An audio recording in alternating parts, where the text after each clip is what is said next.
ہو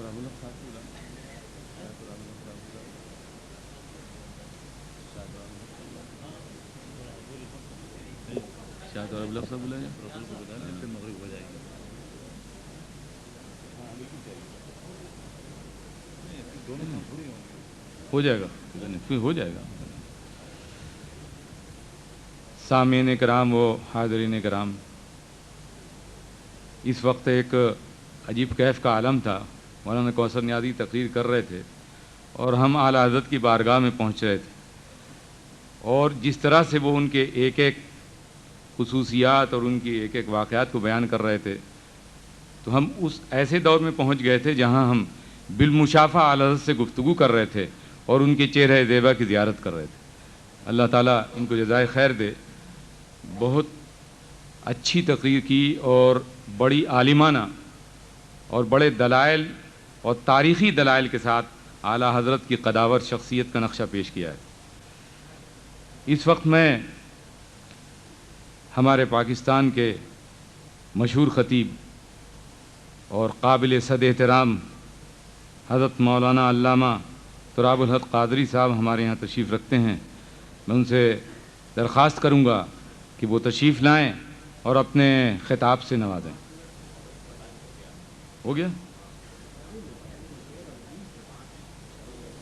10 minute باقی ہیں تو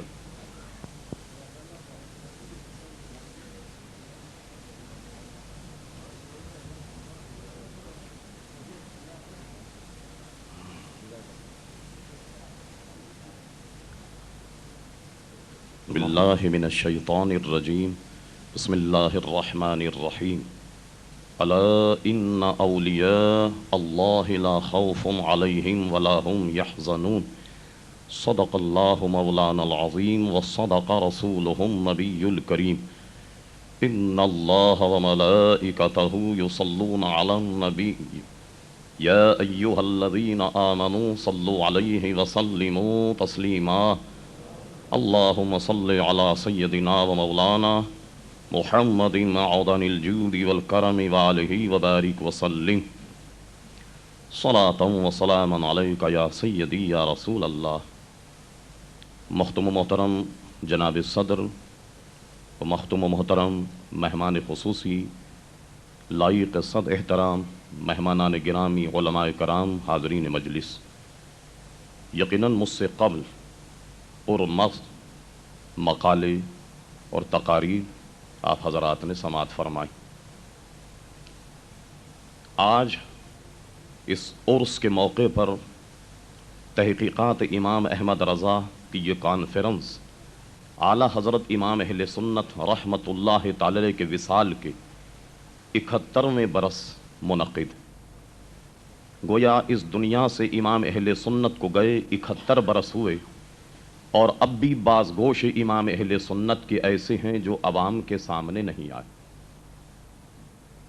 اہل دانش اور وہ حضرات جو مقالہ نویس ہیں، ہر موقع پر ایک نہ ایک نئی چیز کو اعلیٰ حضرت امام اہل سنت کی اجاگر کرتے، اور حقیقت بھی یہ ہے کہ اعلیٰ حضرت امام اہل سنت کی شخصیت ایسی ہماگیر کہ جس سمت امام اہل سنت کو آپ دیکھیں گے تو ایک منفرد مقام امام اہل سنت کا پائیں گے، جیسا کہ بعض گوشے آپ نے مجھ سے پہلے بھی سنے۔ ترجمہ قرآن کے سلسلے میں اعلیٰ حضرت امام اہل سنت کا مقام بڑا منفرد، بلکہ اعلیٰ حضرت امام اہل سنت سے وہ حضرات جو کوئی لگاؤ نہیں رکھتے، میرا اشارہ اہل حدیث حضرات کی طرف سے ہے، وہ کہتے ہیں کہ اعلیٰ حضرت امام اہل سنت کے ترجمے میں ایک خاص خوبی یہ ہے کہ جب بھی کہیں اس قسم کا لفظ آیا ید اللہ کا، تو سب نے ترجمہ اللہ کا ہاتھ کیا، اور اعلیٰ حضرت امام اہل سنت ید اللہ کا ترجمہ اللہ کا ہاتھ نہیں کرتے بلکہ دست قدرت کرتے۔ اسی طرح حدیث کے معاملے میں اگر آپ آئیں تو ایک بڑا مختصر مسئلہ تھا کہ جب حضور صلی اللہ علیہ وسلم کا نام نامی اسم گرامی لیا جائے تو انگوٹھے چوم کر آنکھوں سے لگانا، ایک بڑا مختصر مسئلہ تھا۔ ملا علی قاری رحمۃ اللہ تعالی موضوعات کبیر میں جو تمام جھوٹی حدیثوں پر انہوں نے ایک رسالہ لکھا اور اس کی نشاندہی کی کہ یہ حدیث جھوٹی اور وضع کی ہوئی. وہیں ملا علی قاری نے اس حدیث کو نقل کیا کہ حضرت صدیق اکبر موجود تھے، حضرت بلال نے اذان کہی اور حضرت صدیق اکبر رضی اللہ عنہ نے اشہد ان محمد رسول اللہ صلی اللہ علیہ وسلم یہ جب کلمات کہے تو اپنے انگوٹھے چون کر اپنے آنکھوں پر لگائے. تو ملا علی قاری فرماتے ہیں کہ جب اس کا ثبوت حضرت صدیق اکبر رضی اللہ عنہ کی ذات سے مل گیا تو اب کسی ثبوت کی اور کیا ضرورت. یہ مسئلہ جب پوچھا گیا تو اعلیٰ حضرت امام اہل سنت نے اس مسئلے کا جواب تو لکھا، لیکن اس رسالے میں فن حدیث پر وہ کلام کیا کہ آپ کو کہیں اور نظر نہیں آئے گا. فتاوی رضویہ کی پہلی جلد اگر آپ اس پوری صدی پر رکھ دیں، فقہ کے مسائل میں ایک معمولی بات ہے کہ تیمم کرنا عام آدمی یہ سمجھتا ہے کہ مٹی پر ہاتھ مار کر اپنے چہروں پر پھیرنا اور دوبارہ ہاتھ مار کر اس طریقے سے دونوں ہاتھوں کا مسح کیا جائے. کن کن سے تیمم جائز ہے؟ امام اہل سنت نے زمین کے وہ معدنیات کے جن سے تیمم جائز ہے 100 کے قریب نام گنوائے اور فرمایا آپ نے، یعنی جس کو دیکھ کر آپ حیران ہو جائیں کہ کیا کیا اشیاء امام اہل سنت نے گنوائیں کہ جس سے تیمم کا جواز ملتا. پانی پر جب گفتگو کی تو 200 سے زائد قسمیں پانی کی گنوا دی. اسی فتاوی رضویہ کی ایک پہلی جلد میں ایک موقع پر امام ظفر کے اس قول کی تائید میں کہ جب آدمی ایسے وقت میں صبح کرے کہ غسل کرنے کا وقت نہ ہو اور اس پر غسل واجب ہو تو اب اس کو کیا کرنا چاہیے. ظاہر ہے کہ امام اعظم ابو حنیفہ اور صاحبین تو یہی کہتے ہیں کہ وہ غسل کرنے کے بعد نماز پڑھے گا. امام ظفر کے قول کو اپناتے ہوئے امام اہل سنت کہتے ہیں کہ وہ غسل کا تیمم کرے اور اس کے بعد نماز پڑھے، پھر غسل کرے اور صحیح مذہب پر اپنی نماز کو لوٹائے. اس سلسلے میں کہ پانی کے ہوتے ہوئے کہاں کہاں تیمم جائز ہے 230 قسمیں بیان فرمائی ہیں. اور فرمایا آپ نے مسئلہ صرف یہ ہے کہ بم اولیاء نماز جنازہ پڑھ لی گئی، اب اس کی تکرار کیسی. عموماً مفتیان کرام یہی کہتے ہیں ٹھیک ہے ناجائز. اعلیٰ حضرت امام اہل سنت نے جب دلائل کے انبار لگائے تو 300 سے زائد حوالے اس پر دے دیے کہ بم اولیاء اگر نماز جنازہ پڑھ لی گئی تو اب اس کی تکرار ناجائز. اس سے آپ اندازہ لگائیے. اور میں تو کہتا ہوں فتاوی رضویہ جہاں سے شروع ہوتی، فقہی کتابیں ہمارے یہاں جو بڑی مشہور ہیں فقہ حنفی پر 90، ان 90 کتابوں کے نام اس فتاوی رضویہ کی پہلی جلد میں ایسے موتیوں کی طرح جڑے کہ وہ ایک خطبہ بھی بن گیا اور پوری فقہ کی 90 کتابوں کے نام اس ترتیب سے گنوائے کہ میں سمجھتا ہوں کوئی شخص جو عربی داں ہو اس کو اگر پڑھے تو عربی ادب سے وہ ایسا عربی ادب کا مرقع اور مسجع ہے کہ شاید آپ کو کسی فتاوی کی کتاب کے خطبے میں وہ چیز نظر نہیں آئے گی جو اعلیٰ حضرت امام اہل سنت کے خطبے میں آپ ملاحظہ فرمائیں. عزیزان محترم، جیسا کہ مجھ سے قبل بھی کہا گیا یہ ساری باتیں اپنی جگہ، لیکن اپنا پرایا سب اس کا بات کے یہ معترف ہیں کہ اعلیٰ حضرت امام اہل سنت ایک سچے عاشق رسول تھے. ان کی استقامت کا عالم یہ کہ وہ خود کہتے ہیں کہ میرے سینے کو چیرا جائے اور دل کو نکالا جائے، جب اس کے 2 ٹکڑے کرو گے تو ایک پر لا الہ الا اللہ ہو اور دوسرے پر محمد رسول اللہ صلی اللہ تعالی علیہ وسلم لکھا پاؤ. انہوں نے جہاں اور وصیتیں فرمائیں، ایک وصیت یہ بھی تھی کہ میری قبر کو قد آدم کھودا جائے، اس لیے کہ میں نے حدیثوں میں پڑھا کہ جب فرشتے آئیں گے وہ کہیں گے من ربو کا، صاحب قبر کہے گا کہ ربی اللہ. پوچھا جائے گا ماں دینوں کا، تیرا دین کیا ہے؟ وہ کہے گا دین الاسلام. اور فرمایا گیا کہ تیسرا سوال جناب نبی کریم صلی اللہ تعالی علیہ وسلم کا جمال سامنے ہوگا اور اس سے کہا جائے گا بتا ان کے بارے میں تو کیا کہتا. اور امام احمد رضا اسی کے لیے کہتے ہیں کہ آنکھ عطا کیجئے اس میں ضیاء دیجئے، اس لیے کہ جلوہ قریب آ گیا تم پہ کروڑوں درود. تو فرماتے میری وہاں بھی خواہش یہی ہوگی کہ میں وہاں بھی قبر میں بھی کھڑے ہو کر یہ کہوں کہ مصطفیٰ جان رحمت پہ لاکھوں سلام. وہ حشر کے لیے کہتے ہیں وہ میدان قیامت کے لیے اور حشر کے لیے کہتے ہیں کہ صبا وہ چلے کہ باغ پھلے وہ پھول کھلے کہ دن ہوں بھلے لوا کے تلے ثنا میں کھلے رضا کی زبان تمہارے لیے. کہتے ہیں کل قیامت میں آسا ان یبعثک ربک مقام محمودا کہ جب حضور صلی اللہ علیہ وسلم کو مقام محمود عطا ہوگا لواء الحمد اللہ کی تعریف اور توصیف کا جھنڈا جناب نبی کریم صلی اللہ علیہ وسلم کے ہاتھ میں ہو تو کہتے ہیں صبا وہ چلے کہ باغ پھلے وہ پھول کھلے کہ دن ہوں بھلے لوا کے تلے ثنا میں کھلے رضا کی زبان تمہارے لیے. وہاں بھی میں آپ کی تعریف اور توصیف کرتا رہوں. عزیزان محترم اس سے اندازہ لگائیے کہ اعلیٰ حضرت امام اہل سنت کے دل میں عشق مصطفیٰ کوٹ کوٹ کر بھرا ہوا تھا. اگر آپ شاعری کے طور پر لیں, مجھ سے قبل ہمارے محترم کوثر نیازی صاحب مجھ سے قبل یہ فرما چکے کہ اس پورے صدی پر صرف اعلیٰ حضرت کے سلام کو رکھ دیا جائے تو وہ اس پر بھاری ہوگا. یقیناً اعلیٰ حضرت امام اہل سنت کی شاعری کی اتنی تشہیر نہیں ہوئی, لیکن حقیقت یہ ہے کہ اس میں بھی اعلیٰ حضرت امام اہل سنت ایک منفرد شخصیت ہیں. اور عموماً لوگ اپنے کلام کی تصحیح کے لیے آیا کرتے, اور کبھی کبھی تو ایسا ہوا کہ اعلیٰ حضرت کی خدمت میں آن کر کسی نے کہا کہ میں آپ کو اپنا قصیدہ معراج یا سنانا چاہتا ہوں. فرمایا ہم عصر کے بعد پھانٹک میں بیٹھتے وہاں آ جانا.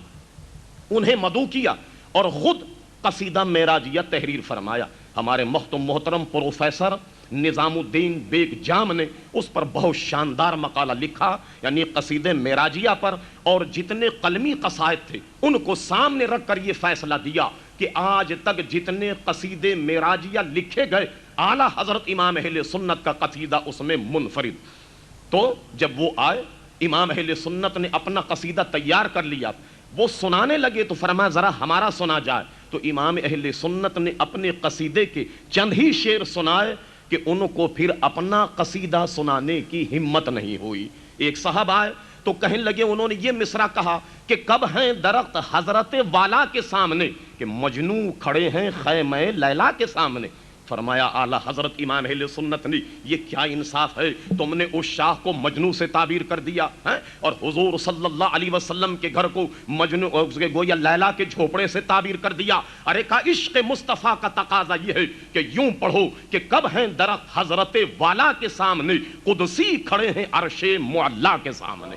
یہ گرا اعلیٰ حضرت امام اہل سنت لگائی. عزیزان محترم, شاعرانہ مزاج آپ جانتے ہیں. شاعر جب شعر کہتا ہے, پرانے زمانے کے شعراء عربی ادب کا آپ ملاحظہ فرمائیے, یقیناً بڑے چابک دست ہوا کرتے تھے, بڑے ہوشیار ہوا کرتے تھے. مثال کے طور پر کہتے ہیں کہ ایک مرتبہ ہارون رشید جب بیٹھے, ایک شخص ابو نواز شاعر ان کی شان میں قصیدہ سنانے کی غرض سے آیا. تو ہارون رشید اپنی ایک لونڈی جس کا رنگ بڑا سیاہ اور کالا, اس کے گلے میں ہار ڈال رہے تھے, اور ان شاعر کی طرف وہ متوجہ نہ ہوئے. تو شاعروں کا مزاج تو آپ جانتے ہیں کیا ہوتا. اس نے کیا کیا, نکلتے وقت ہارون رشید کی دیوار پر باہر یہ شعر لکھ دیا. کہتا ہے لقد ضاع شعری علی بابکم کما ضاع عقد علی خالصہ, میرے اشعار تیرے دروازے پر آن کر ایسے ضائع ہو گئے کہ جیسا یہ قیمتی ہار یہ کالی کلوٹی لونڈی کے گلے میں ڈلنے کے بعد ضائع ہو گئے. یہ جب نکلا, ہارون رشید کی نظر پڑی تو کہا یہ کون شخص تھا. لوگوں نے نشاندہی کی فلاں صاحب تشریف لائے تھے, اور ظاہر ہے کہ جب ان کا کلام نہیں سنا گیا تو ان کو یہی سلوک کرنا بھی چاہیے تھا ہارون رشید. جب وہ واپس انہیں بلایا گیا تو اس نے اس دیوار پر ہاتھ رکھ کر بڑی ہوشیاری سے سپاہیوں سے پوچھا کہ مجھے کیوں یاد کیا ہارون رشید نے, کیا کہنا چاہتے تھے, اور مصرے سے لقد ضاع عین کا دائرہ کھرچ دیا اور اس کو حمزہ بنا دیا. اب شعر بن گیا لقد ضاع. پھر اس کے بعد کچھ باتوں میں لگا کر سپاہیوں سے کہا کہ وہ کیوں مجھ سے ملنا چاہتے, میرا مقام تو ایسا نہیں کہ میں ان سے ملاقات کروں, آخر کیوں یاد کیا. نیچے ہاتھ بڑھا کر کما ضاع کے عین کے دائرے کو بھی ناخن سے کھرچ دیا. اب شعر بن گیا لقد ضاع شعری علی بابکم کما ضاع عقد علی خالصہ. اب حاضر ہوتا ہے ہارون رشید کے دربار میں, حضور کیسے یاد کیا, یہ تم نے کیا شعر لکھا, باہر تشریف لائیے کیا لکھا ہے میں نے. اب جب ہارون رشید نے دیکھا تو شعر بن گیا لقد ضاع شعری علی بابکم کہ میرے تو شیر آپ کے دروازے پر آن کر ایسے روشن اور چمکدار ہو گئے کہ کما دعا عقدم علی خالصہ، جیسا ایک قیمتی ہار اس لونڈی کے گلے میں ڈلنے کے بعد روشن اور چمکدار ہو گیا۔ ہارون رشید کو احساس ہوا کہ یہ پڑھنے میں اصل میں غلطی مجھ سے ہوئی ہے، میں اس کو صحیح طور پر پڑھ نہیں سکا۔ جناب شاعر یقیناً ہمارے اس محفل میں شاعر ہیں اور بڑے معقول قسم کے شاعر، مشہور تو یہ ہے کہ جب کوئی نئی غزل کہہ لیں تو چاہے ان کا گھر کا چپراسی کیوں نہ، جب تک اسے سنا نہ لے وہ چین سے نہیں بیٹھتے، سنائیں گے صاحب اس کو۔ اس لیے کوئی مصروف آدمی شاعروں سے کتراتا، گھبراتا کہیں ایسا نہ ہو کہ کوئی نئی غزل یہ اپنی سنا لے۔ کہتے ہیں مولانا جامی رحمت اللہ علیہ کی خدمت میں ایک شاعر آئے اپنا دیوان لے کر اور کہنے لگے مولانا میں نے یہ دیوان لکھا۔ اب وہ شروع ہو گئے، مولانا جامی مروت میں کچھ نہ کہہ سکے اور وہ ہیں کہ شعر پہ شعر کہے جا رہے ہیں، اور اس کے بعد مولانا نے دل رکھنے کے لیے کہا سبحان اللہ ماشاءاللہ بہت کچھ لکھا۔ اب وہ کچھ اور زیادہ پھیل گئے، کہنے لگے مولانا جامی سے کہ حضرت میں عمرہ کرنے گیا اور میں نے اپنے اس دیوان کو بیت اللہ شریف کے کپڑے میں بھی میں نے اس کو لپیٹا اور خانے کعبے کے پتھر پر بھی اس کو گھسا اور مقام ابراہیم پر جا کر اس کے بھی گرد اس کو گھمایا اور اس سے بھی برکت حاصل کی۔ جب وہ یہ ساری باتیں بیان کرنے لگا تو مولانا جامی ذرا سا جھنجلا گئے، کہنے لگے بھائی واقعی آپ نے اسے حجر اسود سے بھی لگایا، کعبہ شریف کے پتھر سے بھی آپ نے لگایا، غلاف کعبے میں بھی آپ نے اسے لپیٹا، مقام ابراہیم پر اس کے گرد بھی اسے گھمایا، تو بندے خدا آب زمزم میں بھی ذرا ڈبا دیا ہوتا،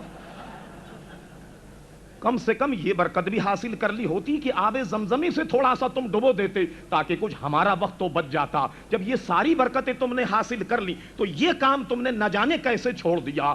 آج عزیزان محترم لیکن اب امام اہل سنت کی بارگاہ میں آئیں گے، پورا دیوان پڑھ کر آپ دیکھ لیں آپ کو کوئی لغو شعر نہیں ملے، یا تو قرآن کی کسی آیت کا ترجمہ ہوگا، حضور صلی اللہ علیہ وسلم کی کسی حدیث کا ترجمہ، یا حضور صلی اللہ علیہ وسلم کی تعریف اور توصیف میں۔ اور امام اہل سنت نے تو اپنے کلام میں بسا اوقات وہ کمال دکھایا، کہتے ہیں خوف ہے سما خراشی سگے طیبہ کا۔ اب دیکھیے سگے طیبہ پر لوگوں نے کیا کچھ نہیں کہا، مگر امام اہل سنت نے ایک بڑی منفرد بات کہی، کہتے ہیں خوف ہے سما خراشی سگے طیبہ کا، ورنہ کیا یاد نہیں نالے افغاں ہم کو۔ کہتے ہم شور مدینے میں اس لیے نہیں منا رہے، اس لیے زور سے نہیں پکارتے کہ مدینے منورہ کے کتوں کی نیند خراب ہو جائے گی۔ ایک جگہ کہتے ہیں پارے دل بھی نہ نکلا دل سے تحفے میں رضا، پارے دل بھی نہ نکلا دل سے تحفے میں رضا، ان سگان کو سے اتنی جان پیاری واہ واہ۔ ارے رضا جب مدینے میں گئے تو اپنے دل سے کوئی دل کا ٹکڑا نکال کر سگے مدینہ کو بھی نہیں ڈالا تم نے، ارے ان سگان کو سے اتنی جان پیاری واہ واہ، یعنی تم نے مدینے منورہ کے کتوں سے اپنی جان کو اتنا عزیز کیا۔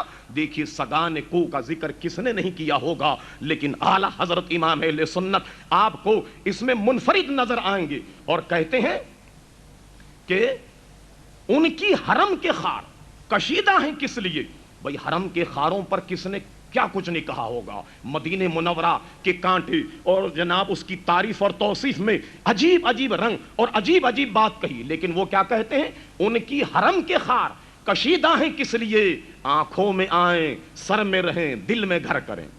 دیکھیے آپ کو منفرد بات نظر آئے گی، ان کی حرم کے خار کشیدہ ہیں کس لیے کہ آنکھوں میں آئیں سر میں رہیں دل میں گھر کریں۔ غرض یہ کہ آپ دیکھیے مدینہ منورہ کے کتوں اور خار طیبہ کی جو تعریف امام اہل سنت رحمت اللہ تعالی نے اپنی زبان سے کہی، وہ آپ کو پوری شعری تاریخ میں عزیزان محترم بالکل منفرد نظر آئے گی۔ حقیقت یہ ہے کہ اعلی حضرت امام اہل سنت ایک ایسی منفرد شخصیت ہے کہ میں اپنے لیے کہوں گا کہ اگر یہ پر آشوب زمانے میں امام احمد رضا نہ ہوتے تو نہ جانے ہم کون سے کھنڈر میں ہوتے۔ اعلی حضرت امام اہل سنت نے اپنی دانش، اپنے فتاوے، اپنی تحریر سے عزیزان گرامی ہمیں سیدھا راستہ دکھایا، اور قلم سنبھالتے ہی کہا کہ کل کے رضا ہے خنجر خوں خاں برق بار، آدھا سے کہہ دو خیر منائیں نشر کریں۔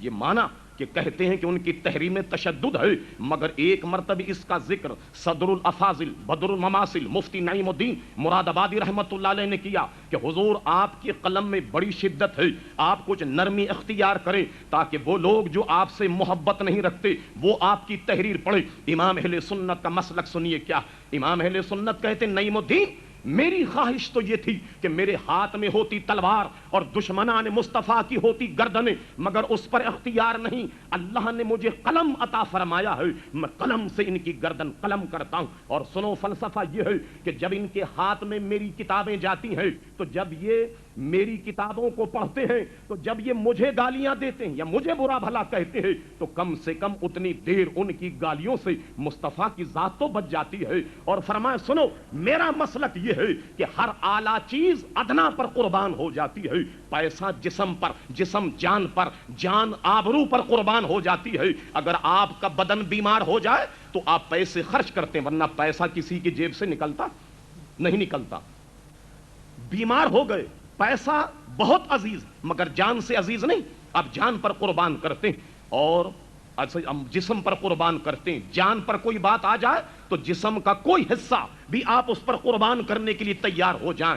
عزت آبرو پر بن جائے تو آپ اپنی جان کی بازی بھی لگا دیتے ہیں۔ امام احمد رضا کہتے ہیں پیسہ جسم پر، جسم جان، جان آبرو پر، مگر مصطفیٰ کی ذات ایسی کہ ان پر عزت اور آبرو بھی احمد رضا کی قربان ہے۔ یہ مسلک امام اہل سنت رحمت اللہ تعالی کا تھا۔ عزیزان گرامی حقیقت تو یہ ہے کہ اعلیٰ حضرت امام اہل سنت نعت کہتے ہوئے انتہا کو پہنچ گئے تو کہتے ہیں عزیزان گرامی کہ سرور کہوں کہ مالک و مولا کہوں تجھے، باغ خلیل کا گل زیبا کہوں تجھے، تیرے تو وصف عیب تناہی سے ہیں بری، حیران ہوں میرے شاہ میں کیا کیا کہوں تجھے، لیکن رضا نے ختم سخن اس پہ کر دیا کہ خالق کا بندہ خلق کا آقا کہوں تجھے۔ اور حقیقت یہ ہے کہ اس زمانے میں علماء تو ہیں لیکن امام احمد رضا کوئی نہیں ہے۔ لگتا یہ ہے کہ بالکل یہ عالم سونا ہے، اور وہ خود کہتے ہیں کہ کیوں رضا آج گلی سونی ہے، ارے اٹھ میرے دھوم مچانے والے۔